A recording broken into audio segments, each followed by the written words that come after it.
Hey everybody, how you guys doing? I'm Eric Gerlach, and this is another talk on philosophy, existentialism, and Sartre, or as the British and fooly ha-has call him, Sartre. Again, my apologies for British pronunciations and insulting British people thus. So, Jean-Paul Sartre, or Sartre, if you added an E on the end, and Americans can't pronounce the French, well, they pronounce it not even as good as the Brits, let's put it that way. The Jean-Paul Sartre, who lived from 1905 to 1980, he died in 80, which means he dies right around the time I was alive. It is pronounced S-A-R-T. As Homer Simpson says, I am so smart, S-M-R-T, I mean S-M-A-R-T, as he sings. It is pronounced S-A-R-T, although it is pronounced Sartre by many people. And again, it is pronunciations, and pronunciations are a thing, and that is culture and how things work. He is the guy, Sartre, who coined the term existentialism. Not Sartre, he never met the guy. He is also often known as an author of novels and plays, and is sometimes better known as an artist than as a philosopher by some, in Britain and America in particular. He is decently regarded as a philosopher by the French, but then again, the French and the Germans do honor their philosophers a bit more. It is in part political. It certainly does seem so, as does Camus accepting and not accepting, getting but not accepting the Nobel Prize. Because Sartre had a very interesting inner circle, including Albert Camus, who I will leave off for another time. He lived from 1913 to 1960. He died much younger, or at least 20 years earlier than Sartre. And younger. He was a friend of Sartre. They broke early on over many things, including whether or not to support hard communism and Stalinism in the wake of Stalin. And that was actually resulting in a lot of what people call post-Marxism, which is a lot of folks like Camus, who was an absurdist, called himself an absurdist, not an existentialist, abandoning hardcore Marxism as it was common in left-wing circles and intellectual circles in Paris and other places, and decided that he was going to strike out on his own a little independently. There are many individuals and there are many intellectuals who are frustrated with capitalism as also communism and all of these opposing systems, and let's leave that at that without getting into the controversies with all of that. But there are more doctrinal leaning and more independent kind of thinkers all over the world, and Camus decided to strike out more on his own, whereas Sartre, who coined the word existentialism, using some Hegel and Heidegger in particular, coined the term existentialism as a movement of thought, of French thought, but then claiming German forerunners, specifically Kierkegaard, Nietzsche, and Heidegger. I've already given talks on them. Please see those. Camus is often called an existentialist. He called himself an absurdist. Sartre has many people hanging out with this in his circle, including de Beauvoir. His relationship with her is amazing and interesting. I'll just briefly mention that. Also, Fanon is a very early anti-racist thinker. I happen to be an anti-racist myself. I like all of that. I like multiculturalism. As such, so given all of that, I have lots of videos on that and those and such. I am going to do more on Fanon, especially because I want to actually cover black skin, white masks before covering surrealism and recent films and other things, which I want to eventually do once I've laid the groundwork of these kind of lectures. But for the lectures for the class work, which is not going to take us into my analysis of films or anything like that, we can just briefly say for Sartre here, without covering Camus now, but I want to cover him and films and Fanon and lots of folks around Sartre soon, but I won't now or for this class in particular, because we have lots already to do. Camus rejected the label of existentialism, very much like some outerlying Dada and Surrealist artists. Bataille, as I mentioned, was an outerlying member of the Surrealists, in a sense, but who gets to be a member or not. Camus, in his novel The Stranger, which is most like Sartre coming up here, which should be mentioned, The Stranger is Camus' famous work, one of his most central famous works, but possibly his most famous. A man is put on trial. He's put on trial for killing an Arab teenager who he gets into a fight with. I'm from California. It's kind of like the equivalent of a white guy goes to the beach on vacation. He gets in an altercation with a group of young, and dare I say, in California context, you would re-scene this as a couple of Latinx folks. And he gets into a squabble with them. One of them pulls a knife. He shoots the one who pulls a knife. He goes into trial. The white judge and jury say, and it very much is an anti-racist work, so it's totally relevant to bring up that effectively the judge and jury say, oh, you killed the not white person who was a young ruffian. Well, good day, sir. That was sort of standing your ground, wasn't it? Well, then, all of that is good and fair. And he says, yes. And they say, and you were also distraught because you were going to your mother's funeral at the time. And he says, yes, but I was never close to my mother. I never really loved her. And they're like, what? And they start being intrigued by that. And then he's writing it from jail to ruin the whole thing for you. It's a short read, so ruined it ahead of time, by you finishing it on your own, which is ruining it, I guess. But you get it. So essentially, the jury's ready to acquit him for the crime of shooting a teenager who is not white, effectively, which isn't relevant today at all for anything. But he then says, oh, well, yeah, but I didn't really love my mother. The white judge and jury decide, okay, wait a minute. The white judge and jury in France, it seems clear enough in the context that should be pointed out. And then he's writing it from prison because, of course, he's the stranger to the white people who love their mothers is the thing. So, in other words, he is like the teenager who pulls a knife on him, and then he pulls a gun. So he's like the teenager in more ways than one. That is the easiest analysis, just flyover of that right there. And so that does have to do a lot with Sartre, and I do like Nietzsche and Bataille being anti-racist, and Sartre is quite anti-racist in his existentialism, so actually, given that Paris had been taken by the Nazis, etc., as already talked about, it is very relevant to mention with Sartre and others Camus' The Stranger. And I will get into more detail on Fanon and Camus again when I can. There's a lot to do.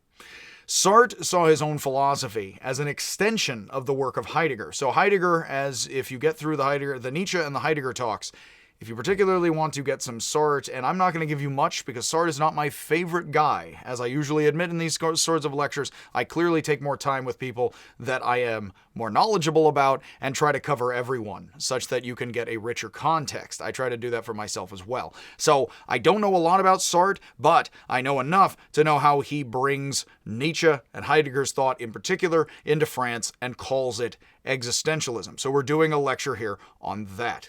So he says that his work is Heidegger and Nietzsche. Foucault, who we will also get to. We are going to get to, after this, structuralism and post-structuralism, which are reacting to Sartre against Sartre and existentialism and the radical individualism of existentialism. Structuralism says you really can't be an individual.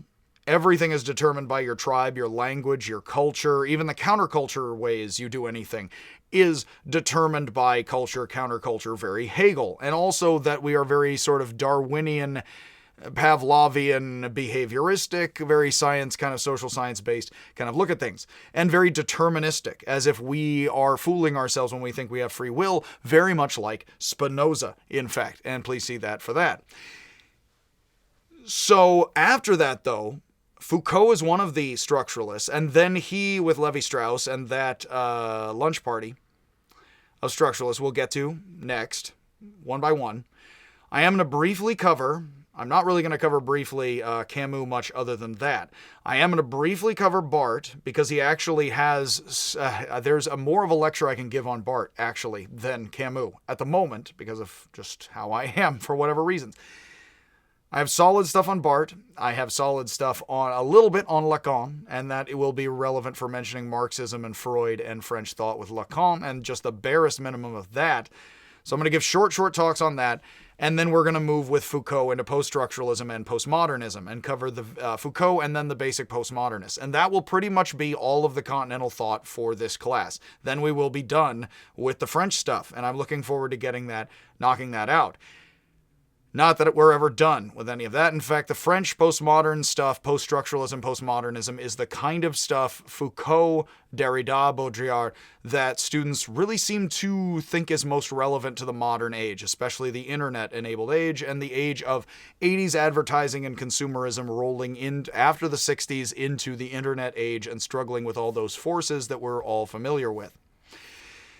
So given that, let's talk about Sartre and let's talk about existentialism and what existentialism is. It is essentially something like French Heideggerianism. And what is Heidegger? Well, he's trying to do a bunch of Nietzsche. He's trying to do post-Kant, Hegelian, but also centrally Nietzschean German thinking. And what does that mean? Well, he is trying to strike out with a kind of way where reality is how the individual and the social interpret it. That is the most objective of reality that there is how we practice and interpret it.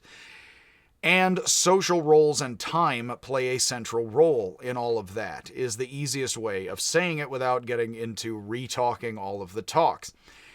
So in his Being and Nothingness, which Sartre wrote to as his response and continuation of Heidegger's Being and Time, in it, remember Heidegger himself is fascinated with Taoism and with systems of thought like Christian mysticism that deal with being and non-being. Sartre argues, like Heidegger, that the basic condition of humanity is anxiety. Again, kind of evil Buddhism. When we pierce through the veil and see what's really going on in ourselves, it's usually not a good thing and we feel kind of the naked void and horror of it. We can inauthentically interpret anxiety and this basic state that's awful as fear of particulars. This is very Heidegger and makes a lot of sense with Heidegger, and it is me boiling it down into simple speak, which some, again, Heideggerians don't like. But we can, in Heidegger, and this is Sartre interpreting him, and I will not get into the fine-tuning of whether or not Sartre interprets Heidegger correctly or not, or whether or not Heideggerians like Sartre or not here, because you could go on, I'm sure, and I know little about that. But Sartre is essentially arguing Heidegger for French people, and what he argues is that we are anxious at the core of our being. We have genuine German angst, most but not necessarily transplanted in France. So he argues that Sartre and Heidegger both are saying that we have this basic unease. Hegel says the feeling of being alive is the feeling of being in contradiction with one's own self and others as one's social self, etc. One's species, other species as life. We are in contradiction with all of these things in ourselves. That is what life is. So we try to resolve it in bad ways, which Heidegger and Sartre both say is inauthenticity, although whether or not inauthenticity is just what we do normally and it's not really bad, no, you don't get a biscuit, is a popular theme amongst Heideggerians. It's not really that we are bad, it's that we are confused and life is opaque and we do not see. It is opaque, meaning that we can't see through it. We can't see what we're doing. We have moments of clarity where we more so, still subjective for these folks, but more so subjectively see the wider, wiser picture, very much like Schopenhauer would say. And in those moments, we can face the anxiety, as Kierkegaard would, and do the harder thing. Or, if we don't do that, it's very weirdly like the Tibetan Book of the Dead. In the Tibetan Book of the Dead, it says, face the bright upper light. Don't go to the comfortable light below or you'll be reborn as another human being or an animal. Go up into the bright light and you'll get a favorable, more heavenly rebirth. And moving everything else about the text for now, I actually have something on that already up on YouTube here. That Heidegger stresses the involvement and entanglement with the world, but Sartre, following Kierkegaard, stressed our alienation and isolation in a world that offers no solid answers, leading many to consider existentialism somewhat equivalent to kind of a pessimistic nihilism. Now, Heidegger, this is where Sartre kind of sounds more like brooding Nietzsche. Heidegger, again, was a Nazi, decently, and is more so now known to have actually been one more than he claimed to have been at the time. to the Denazification Committee. Heidegger says this is very social. Now, all of these thinkers, Nietzsche, Sartre, Heidegger, all these people, they are concerned with how you socially live your life. But Sartre and Nietzsche come off as kind of prickly individualists, whereas Heidegger comes off more like I hate to say it, I come from the Haight-Ashbury, and again, hippie-ish folks, that we can kind of socially transform this, and there can be a moment of social calling, and we can rise up. But of course, in the mouths of hippies and Nazis, that sounds good or bad, depending on who you are. I mean, my folks were hippie-ish. My great-grandfather, he saw hippies coming to the beach where he was living, and he didn't like it in the slightest and moved. So, again, whether or not the hippies or the Nazis are bringing what you want, and yeesh, let's not get into comparisons in the slightest with any of that. Whether or not, these are the people rising up you want socially, Sartre and Nietzsche are more pessimistically kind of like Kierkegaard, more of an individualist, and they're all corporately individualists, yes, just like I'm wearing a black t-shirt again today. Sartre is concerned with the individual. Because of that, his most interesting thought to me, and the most interesting aspect of his thought that's immediately something to teach in an intro class, is the fact that he uses a cafe waiter to talk about social roles and how we live individual social roles, go do jobs, be fathers, mothers, parents, siblings, etc., how we play roles in each other's lives. And then he is especially concerned with, let's say, as a Stalinist, how a cafe waiter is filling their role and their job. Like Hume says, he is, I'm sure he talks a lot about a lot of different things in life, but he is going to talk about employment here. The waiter in the cafe, Sartre argues, overemphasizes the rigidity and the seriousness of his gestures. The bows, the distribution and collecting of menus, the seriousness with which orders are taken to define himself as a waiter, filling his role. We and he, and it is he in a French cafe, I'd imagine, at this time, come to see him as a waiter and not as a human being. So Sartre is kind of seeing him as an automata. The City of Brass is an Arabic, Islamic story about King Solomon's ancient kind of sci-fi ghost spirit genie-powered brass stuff. Please look it up if you're interested in proto-science fiction in the Islamic world. People ought to be, more so, because of course China and Islam are having the technologies before then the Europeans are taking off with things. There's an interesting proto-science fiction story, one could call it, in the City of Brass. And here we have something, there are maidens who beckon to people, and they are somewhat sirens. The Muslims have the Greek tradition also, sharing it, and in the area. And then it turns out they're marionettes blown in the wind, and that they have no souls. They are marionettes, body alone, calling to the body and the passions. Oddly enough, the passions are the soul, but the empty marionette of the body is not here. On the walls of this, there's lots of automata that would be Chinese to the Islamic world, then onward, because actually, as far as Solomon and others, they would not be able to build such things, I would imagine. But, So here we have the waiter is an automata. The waiter is like a robot. The waiter is kind of like a theme park. Yes, the waiter is, the happy song. And they are, French waiters, of course, are somewhat known for being a little standoffish. One could say rude, but we don't want to be rude. No. So the French waiter overemphasizes that I am rigid, you do this, you do that. No, and is very upset if you go, because as Sartre argues, as he is on a royal concoction of cocktails of sorts I will not mention right here, as he supposedly heroically intook.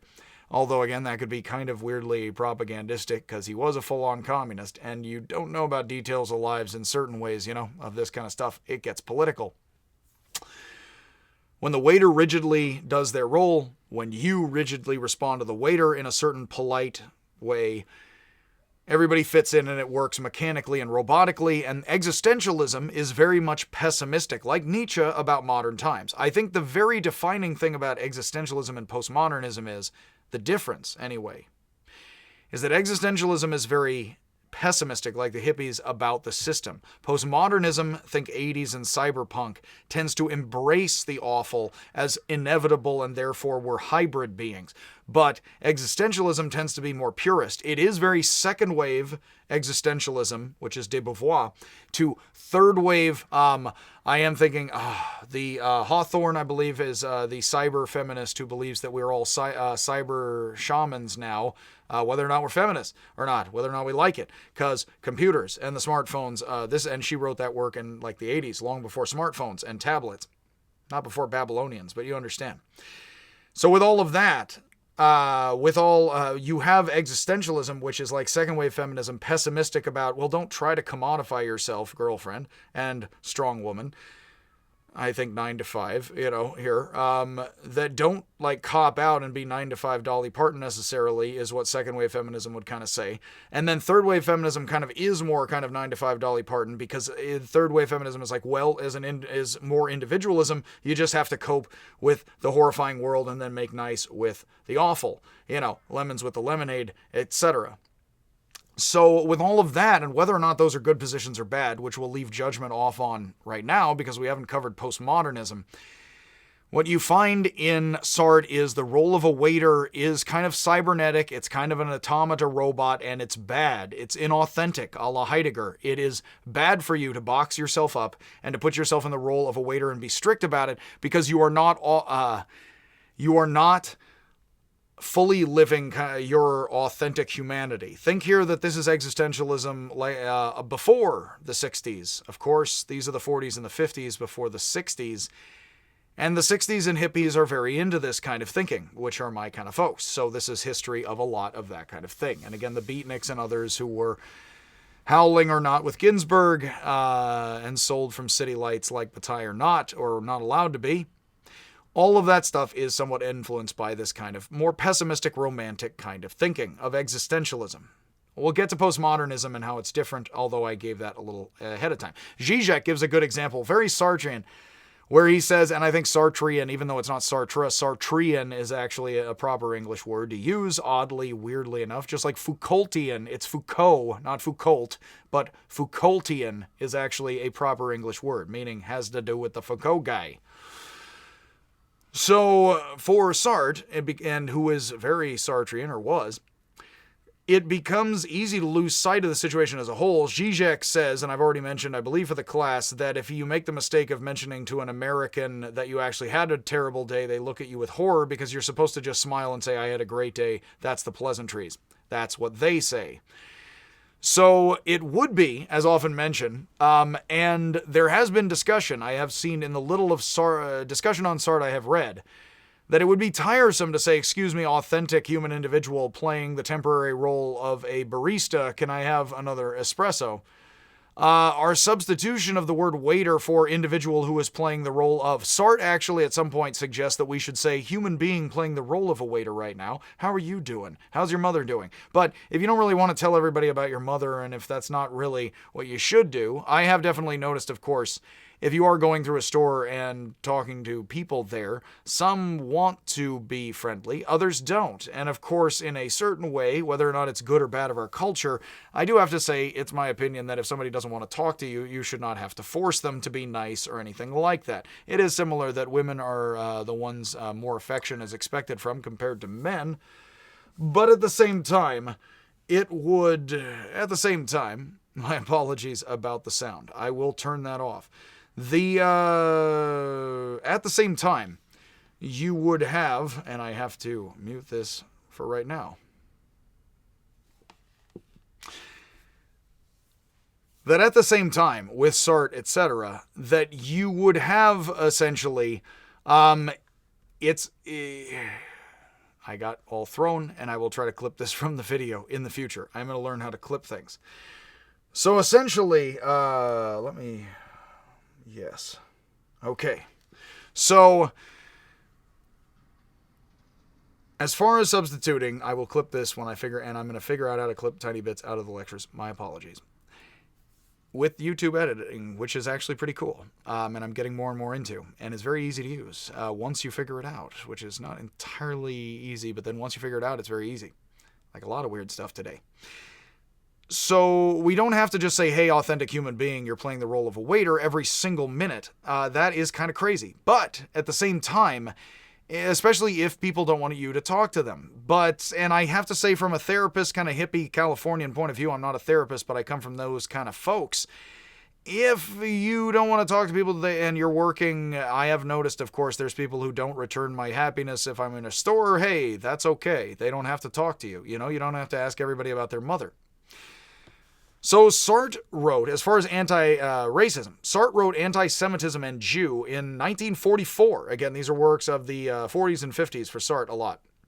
As Paris was liberated from the Nazis, like Nietzsche, Sartre argues that racism, that which the Nazis had for Jews as well as which the French had and have for North African Arabs and Native Africans, like Camus is portraying with North African Arabs, is a similar kind of violent, inauthentic boxing up somebody like a cafe waiter. Notice how racism and seeing somebody as their ethnicity is very much like seeing someone as their job. And notice how conforming to certain things, like if I conform to what I perceive to be white male behavior, and if I'm afraid of leaving that in my behavior, whether or not I should in this or that way, right? Which is ways I should and shouldn't, I suppose, and let's not get into it. But as you do that situationally, and I don't think I'm policing myself so much, I just mean I'm not going to pick up somebody else's mannerisms and completely use them randomly in haphazard ways without sense, that Camus, Sartre's former friend, was white and French, but raised in Algiers, North Africa, and witnessed this sort of racism firsthand, like Derrida grew up in Africa as a Jewish white individual.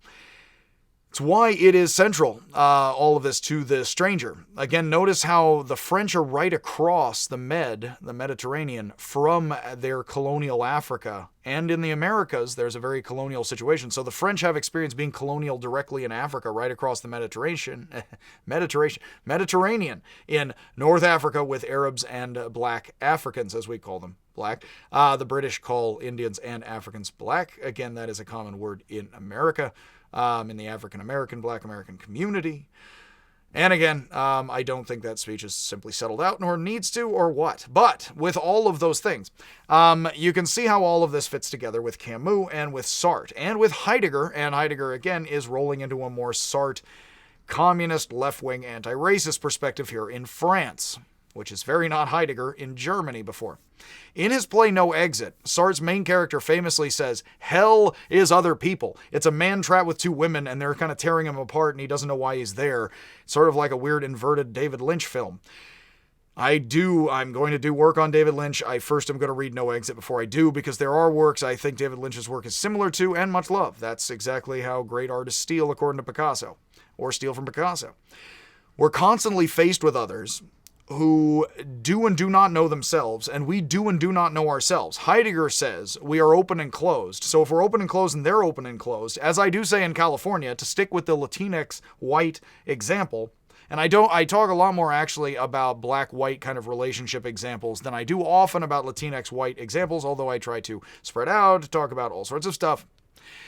All the stuff you're not supposed to talk about at the dinner table, again, with anyone.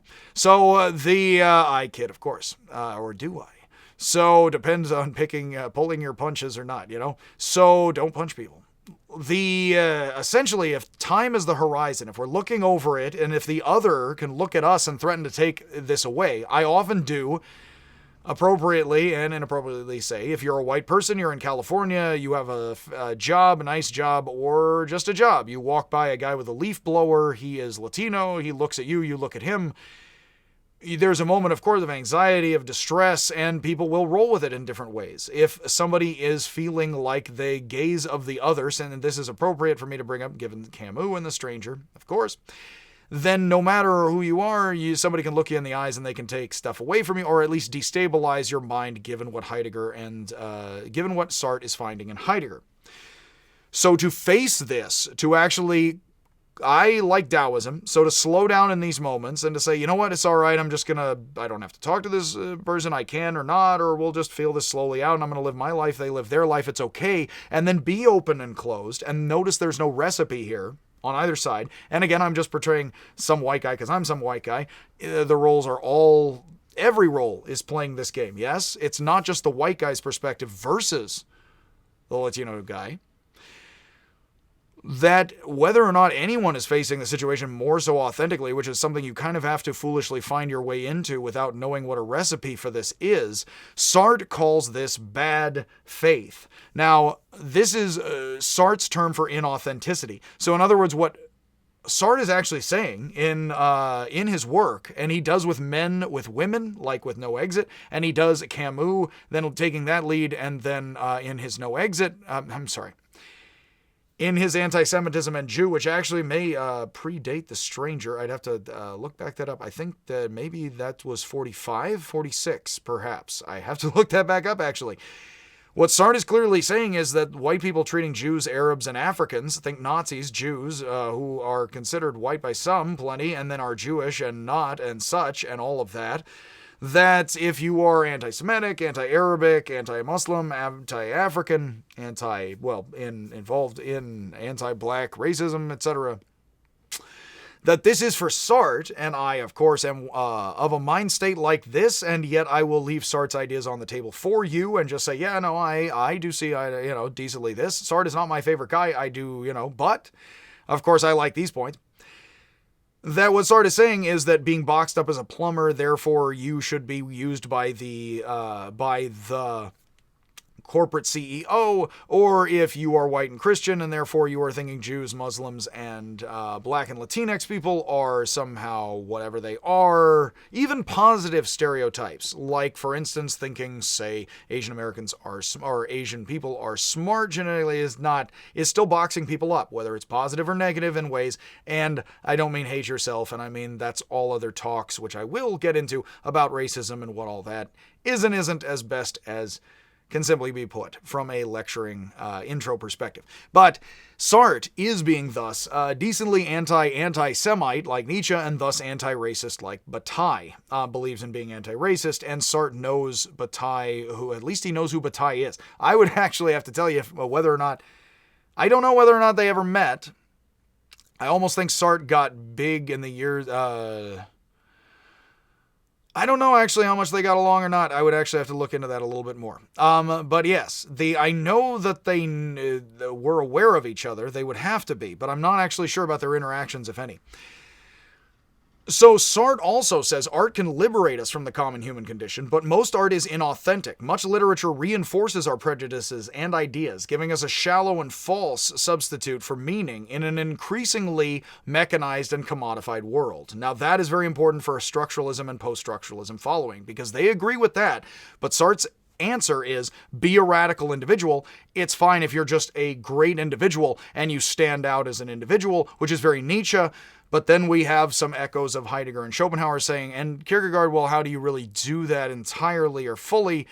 And then we're going to have some back and forth with the postmodernists and the Baudrillard.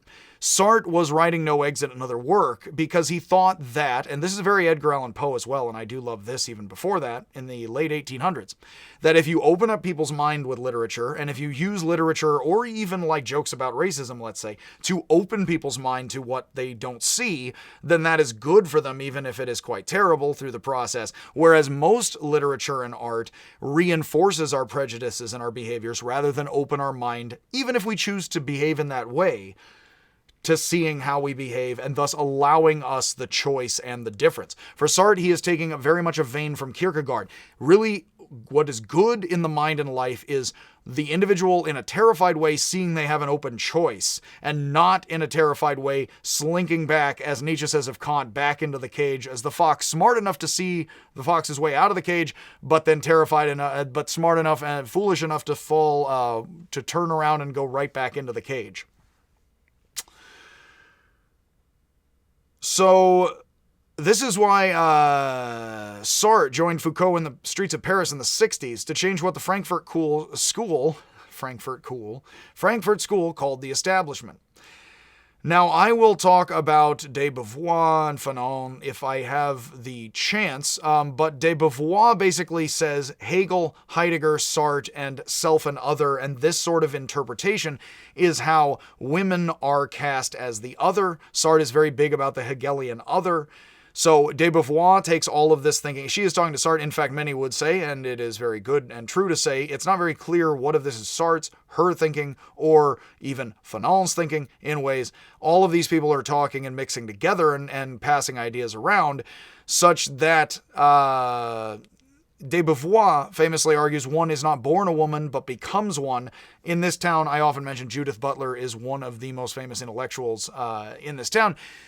She says gender is performance, which, whether or not you are, have a bug in your bonnet about all of that, one way politically or another, it is, again, very much like what de Beauvoir says, and I can tell you Judith Butler knows her de Beauvoir better than anything. Any amount I ever will, because, of course, she is hardcore on the post-Derrida Beauvoir. In fact, if I had to tell you what is Judith Butler, post-Derrida Beauvoir is probably knocking it decently out of the park.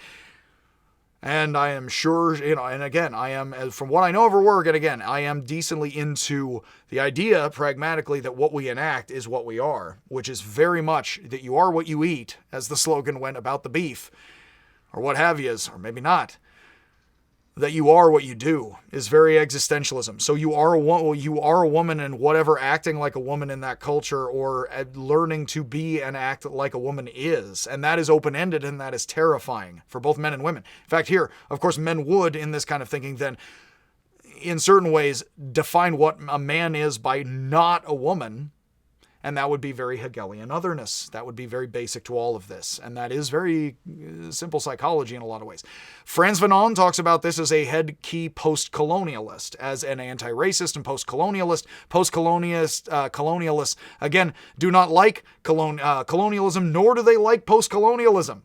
Because post-colonialism is actually the state of the world that's still racist and colonial after colonialism. So feminists like feminism. Post-colonialists, as I often say, don't like post-colonialism because that's the state of the world in post-empire capitalism and or all of this. So, but Fanon went to France from Martinique. He became a psychiatrist. He is a Freudian also. There's a lot of Freud and Marx mixed throughout this, and we are avoiding a bit of getting deep into Freud and Marx for our purposes all here. Another one who studied with these guys is Merleau-Ponty, who is very big about the body and bodily awareness. Now, that fits right into black skin, white masks with Fanon, because how you feel about being physically a black or a white person on display in a situation, in a particular situation, would be physicality. Like Marxism is very physical. What are the physical material means of production, as well as that's where the ideas come from, the physicality of things. You then have the body, and notice you have the skin color, would be how you physically, mentally have your life formed, all Hegelian self and other. That itself is very much the meat of Sartre's circle, and I have to say, I think that they are quite an entertaining group indeed. In fact, they're extremely influential, and I happen to be decently into anti-racist and multicultural kinds of thinking, because I do teach in a multicultural classroom, which is the kind of place somebody like me would like being. So with all of that, as somebody who's had more than one Mongolian student I've personally interacted with, and I don't interact personally with some of my students much love. That as somebody who's now personally known more than one Mongolian through my work, I have to say, and a younger person than myself both times, I have to say that, yeah, humanity is very human in spite of all of everything. And given that, I do like anti-racist thought. So in fact, I do like Sartre. I like de Beauvoir, although feminism is not, nor do I claim it is my specialty. I do consider myself decently allied, lefty with all that. Fanon and his work, I am actually post-Freudian, so I actually avoid Freud a little. I don't avoid knowing what he is. I am not so Freudian. Fanon is very Freudian, but his idea about what it is to be black in a white society is incredibly good use of Hegel and Heidegger and Sartre kind of thinking. And that is why you could certainly find someone like Cornel West in America, possibly the most famous black American philosopher, certainly currently living. Let's just put it that way. Showed up in the Matrix movies, on the council because of all that, because he's considered as such by, I'd say, countercultural types out there and such. Have a friend who went and studied with him. Again, that he, and listen to the opening rap in where he says he's a jazz man, he's a blues man, he knows his Nietzsche and his existentialism and his Heidegger. He name drops a lot of the stuff I do because he knows that philosophy is a performance, and therefore we are screwing with our social roles. I can tell you, just like Judith Butler knows her de Beauvoir, I am absolutely certain Cornel West knows his Fanon and his existentialism, and because I know he knows his Nietzsche and his Heidegger, and heck, you may as well know your Sartre and your anti-racist Fanon if you're Cornel West along with that, although I'm not going to look over his shoulder and check over his notes. I'm just going to take all that for granted, Again, as Wittgenstein said, these problems are as hard as granite, what we take for granite, bedrock. And so, to break up with all of that, I am done with that short talk on Sartre and his circle, because, in fact, I will do another separate video on Fanon, as I am actually going to then detail out, using current examples. I think you can use not only Us, but Get Out in particular, but you can use those as good examples of Black Skin, White Mask, so I will use I'm going to find time to do that. Unfortunately, that's social and political philosophy, in a sense, in my book, how I carve up the classes, but I will find time to make that video anyway soon, after we're done doing a lot of other stuff. So, much happiness. Hopefully you found that talk entertaining. That is Sartre and his existential circle of folks, which doesn't include Camus, but does include Merleau-Ponty, de Beauvoir, and Fanon. Much love, much happiness, and I will pick back up here with several of short talks on the structuralists, and then Foucault, and then the postmodernists. Much happiness. And again, I will see you, if I do, indeed, ever see you.